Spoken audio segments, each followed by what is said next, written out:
በነገራችን ላይ ደሞዝ ስላስጨመሩልን በጣም እናመሰግናለን አቶ ብርሃኑ። ምንም አይደለም። በዚህ አጋጣሚ ሌሎች ጥቅማ ጥቅሞችንም ቢያስጨምሩልን፣ ለምሳሌ ሶፍት፣ አጃክስ፣ ኦሞ፣ ፎጣስ? እሱም አሪፍ ነው። አንሶላ፣ ትራስ፣ ፍራሽ እነዚህም ቢጨመሩኩ በጣም አሪፍ ነው። የሌሉህን ነገሮች ነው እንደምትዘረዝረው።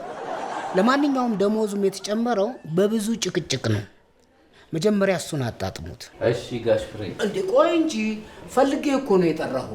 መቼስ ሌላኛው የፊዚክስ አስተማሪ መልቀቂያ እንኳ ሳያስገባ መልቀቁን ታውቃለህ አይደለም? አዎ አውቃለሁ። ምክንያቱንስ እንደው ምን እንደሆነ ታውቃለህ? ሴት አፍቅሮ ነዋ። የምን ሴት ማለት እንዴ? የሰው ሴት ነዋ አፍቅሮ ሄደው። ማለቴ ስራውን ከመልቀቁ ጋር ምን አገናኘው? የሚወዳት ልጅ ሌላ ልታገባ ውጭ ሀገር ስትሄድ እሱም ተከትሎ ሄደ። ለምን? ሰርጉን ሊያቋርጥ ነዋ።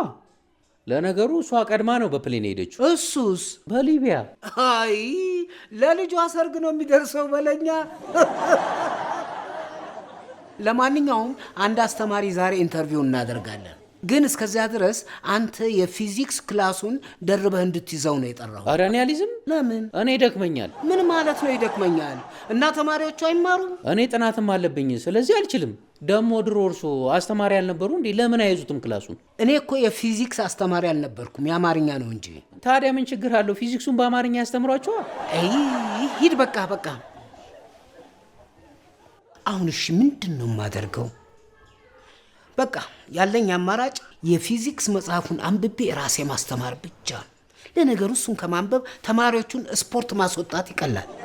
ኢንተርቪው የሚደረገው አስተማሪ መጥቷል። ላስገባው እንዴ? ቆይ የቦርድ አባላቱ ሲመጡ ነው እሱ